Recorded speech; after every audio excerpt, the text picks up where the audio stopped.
On this episode, Judge Lynn Tyler destroys a man with her wisdom and understanding, teaches him how to uplift the community. This would be one episode you wouldn't want to miss. Good day, ladies and gentlemen. I'm here today with Abril Sincere Ellis and Mark Hill. The two of you have been together for 5 years, but you don't want to be together anymore. Ms. Ellis, you are suing Mr. Hill for $500 for damage you caused to your own car. So we're going to get to that momentarily, but before we do, Ms. Ellis, I'm going to start with you. Why don't you tell me a little bit about this relationship and why we're here today? Well, Your Honor, I'm here today because I'm in love with a man who blatantly disrespects me, cheats on me, and lies to me. Let me tell you, so one day we went out to dinner, and it was a good night, you know what I'm saying? Good night, we come home, you know, have sex and everything. In the middle of sex, his phone rings. And I'm like, I know you're not about to answer that phone. So he gets up, he goes in the closet, turns like this, and shush me as if I'm his side chick. And then he gonna come back to the bed like, it's all good 5 minutes later, like we about to still have sex. No, we're not. We're not doing none of that. Mr. Hill, did you do that? I did do it, Your Honor. I ain't even gonna lie. You know? And walk me through that. And what happened was, she's right. We was having sex and my phone rung. And when it rung, I picked up the phone. I went and excused myself from the bedroom and had a conversation. The ladies I have a conversation with was an older lady I messed with, one of my clients. She helped pay some of the bills and I wasn't trying to, you know, get that bills not paid. Yeah. I already told Sierra about it, but, you know. But in the middle of sex, you could have called her back 15 minutes or however long it takes. I could have, but, you know, I had the woody woo. No, you didn't. I had the woody woo. No, you didn't. It wasn't going down like that. Tell me anything else. Fellas, tell me this ain't true. This can't be the type of men that we out here producing. Please, fellas, please do better. Please do better. Tell me another story. I'm going out with my cousin, and she was gonna pick me up. His car is in the shop, so he used my car. He said, I'm gonna go out. I don't know what he's gonna do. But he left, and I'm still in the house because my cousin was running late. It was about 2 hours late, you know, we're females. So he comes in the house with a female. And I'm looking, I'm like, what's going on? Oh, this is my cousin. Okay, I've never met his cousin, so I believed him. So I'm just getting dressed, you know, I'm all up on him, kissing him and everything. And then she's like, oh, well, by the way, we've been sleeping together for 3 months. What? And you in my house, first of all. And then you gonna come to me and tell me that y'all been sleeping together for 3 months. So I asked him and he's like, the stupid look. So after all of that, that's how I'm suing him for $500 because he left in my car to take her back home. So I got my bat and I bust the windows out my driver's seat window because I was trying to get to him. So after that, I took all his clothes, all his expensive clothes, shoes. I took him to the homeless shelter. So somebody walking around here looking real nice right now. All right, so. Mr. Hill, your response? So, you know, I'm a man of my word, and I did do those things. And I apologize to her multiple times. So, you know, I did see the girl as my cousin. I thought she was gonna go along with it, but unfortunately she didn't. She got her feelings hurt. Can I ask you a question, Mr. Hill? You know, people philander all the time. It's not good, it's not right. But how did you think you could get away with that level of disrespect, bringing the side piece right next to the main piece and not think anything would happen? I mean, you ain't that bad. My we good now. But well, you ain't that bad because your windows got broken out, so. Well, you know, hey, she came in the house and said, that's my cousin. She's supposed to go along with it, but she didn't go along with it. So I said, look, let's roll. Was she aware she was the side chick? Oh, she was aware, because I told her about But she just didn't know her role. She obviously feelings came out. So I got in the car, I said, get in the car, let's roll. We rolling. Here she come, running out the car. Boom, broke her window. Hey, I shouldn't pay for that. That's her car. She broke it. Ms. Ellis, anything else to tell me? I know one time I wanted to go to a family cookout. And I said, hey, babe, let's go to your family cookout. He's like, no, I don't want to go. Okay, well, you know what? It's the 4th of July. My birthday's on the 2nd. I'm going to my family's cookout. He didn't want to come, so I left. I come home, he's not there. I call him, 12 o'clock, no answer. 1 o'clock, no answer. 2 o'clock, no answer. I tracked his phone. So I drive about 30 minutes out my way to go find him. His car at the time was parked outside. So I go knock on the door. I don't know who neighborhood this is. I know he's in this house, so I got real ghetto. Mark, come outside, Mark. I I know you in the house. This ain't your house. Why are you answering the door?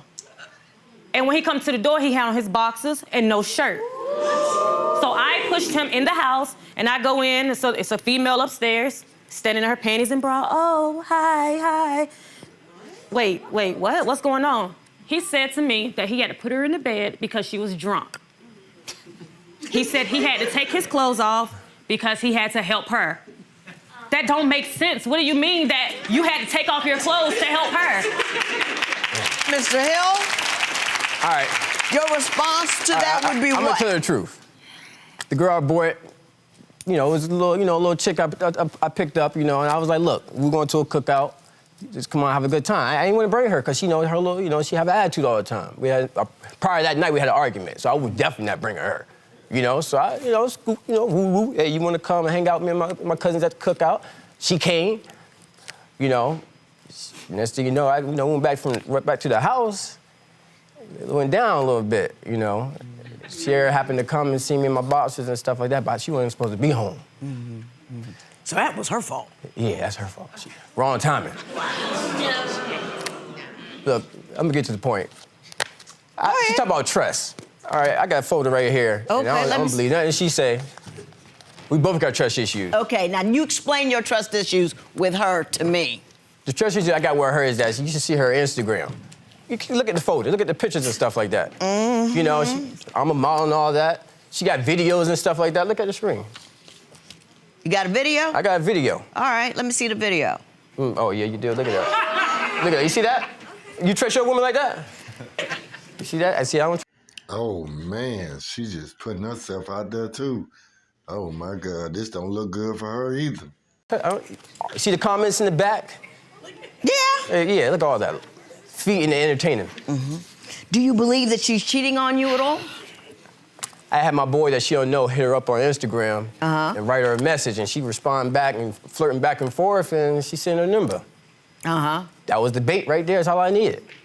And what did you do when you found that out? Did you confront her with it? Oh, we had a long powwow. Have a long conversation. Do you ever talk about your infidelities with her? No. He goes off subject just like he doing. What this video got to do anything? I'm only doing the same thing he liked when he first met me. If I talk to her about it, she don't get... It looks like this marriage was doomed from the angry, get mad, kick me out, donate my clothes again. Do you feel at all insincere and unkind and foul when you have a woman, you say she is your woman, but you keep sleeping with other women? I do. Driving to work, I'd be like, dang, I got to start being a better man for her. But she needs to start being a better woman than me. In what way? More nurturing. I had a long day at work, come downstairs and comfort me. She don't do things like that no more. You know why, right? It's probably my part, though. Because you were trifling somebody. And don't nobody want to take care of a trifling somebody. All right, I'll take that. And you're right. You ain't got no choice but to take it. You say you can't talk to her about anything because she gets emotional. Explain that to me. Oh, she get emotional. She want to hit, break windows, yeah, donate clothes, PlayStation broken. Every time she get mad, I'm like, oh, I gotta have everything in the house. Ms. Ellis, I gotta ask you something. How much sense does it make for you to tear up your stuff, his stuff, or any stuff because you're angry? In my defense, I can't kill him. So I break his stuff, and I'm not replacing it. He is. I broke my car windows out. It's cool. It was an old car anyways. It don't matter. I'm not replacing none of his stuff. He goes out and he dogs me out like I'm a piece of trash. Ms. Ellis, why did you stay with him 5 years? I mean, he wasn't even close to acting right. He wasn't even trying to do it on the down low. He was bringing his side pieces to the crib. I didn't know that. I did not know that those were his side pieces. I legit. But once you found out, you broke his car window and then stayed. Because that's all I know. I don't know nobody else. How old are you? 28. We're going to talk about that. We're gonna talk about that. I've been with him for 5 years, and I love him, and I don't want to start over. I can have a disease for 5 years, but I still want to get rid of it. I'm used to the disease. I know what it's like. I know the pain that it brings me, but I still want to get cured. You need to get cured of this particular disease. Don't think I'm the only one who sees what I see. Your cousin sent us a tape because she wanted to talk to me. So it's Marquita Briscoe, and she sent me a tape, and I want you to turn around and we're gonna watch it. He's cheated on her more than 20 times. And I would say about maybe twice a month with different people, or when he takes her car, because he takes her car often. So when she doesn't have a ride, she calls me. And I'm like, well, where's your vehicle? And she says, well, Mark have it. Where's Mark? He's not answering. You don't answer, you with the female, put 2 and 2 together. Don't be dumb about it. Pretty much when he takes a car, he's usually gone with some female. It's not work. I don't care what type of work he says he does, what clients he's meeting. No. Come on now. And then on top of that, if we go out, say it's like a group of us and we go have like a double date or just a function, he'll look at other females. You know these things. He's disrespecting you in your face and you're doing nothing but stand.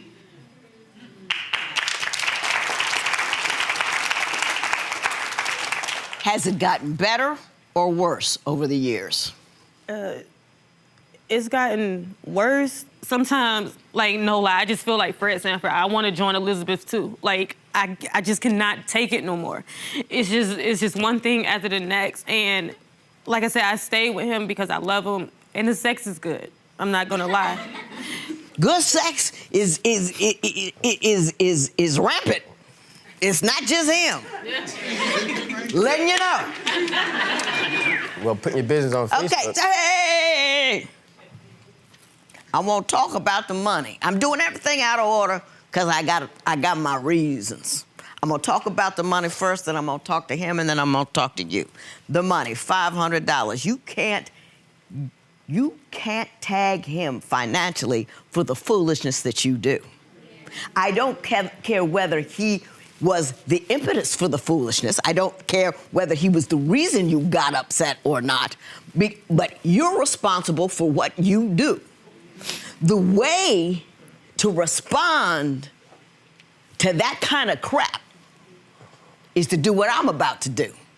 I'm gonna show you in a minute. Look at this man's face. He looked like he's scared for his life now. Don't do what the environment allows you to do. Don't go out into my community and tear up all the women in it.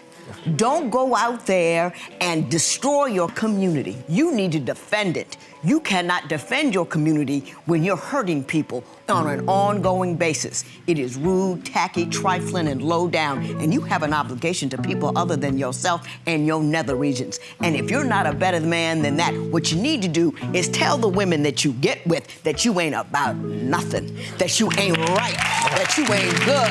And I'm telling you, there's some women out there whose self-esteem is so low, they will still ride with you. I remember one time I was in college, this guy, I met him, we went out, and he says, I want to tell you something. I'm not about relationships. And I said, cool, thank you. Never saw him again. But that's something that you are obligated to do, but you're foul and you're no good, and I want you to get out. Nick? Oh. There will be no recovery in this matter, so just go.